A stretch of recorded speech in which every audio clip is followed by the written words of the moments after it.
শুরু হয়ে গেল গল্প ঘন্টা।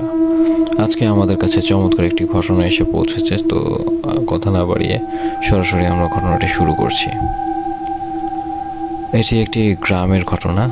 একটি গ্রামে আপনার একজন বৃদ্ধ এবং একজন বৃদ্ধা বাস করত।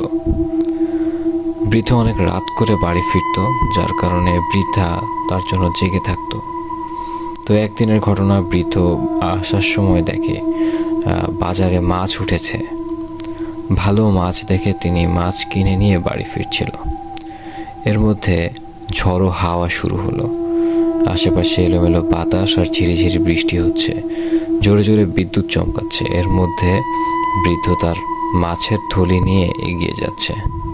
হঠাৎ সে পিছে ঘুরে দেখে যে কেউ তাকে ফলো করছে এবং সে স্পষ্টত বুঝতে পারছে। সে যতই এগিয়ে চলেছে তার প্রতিবিম্ব আরো বড় হচ্ছে। আস্তে আস্তে বৃদ্ধ সবই বুঝতে পারল। তখন বৃদ্ধ তার হাতে থাকা লাঠিটি তাক করে বলল, আমাকে বিরক্ত করিস না। কিন্তু কে শোনে কার কথা? তাকে ফলো করেই যাচ্ছে। তাকে যত ফলো করা হচ্ছে তার তত বেশি রাগ হচ্ছে।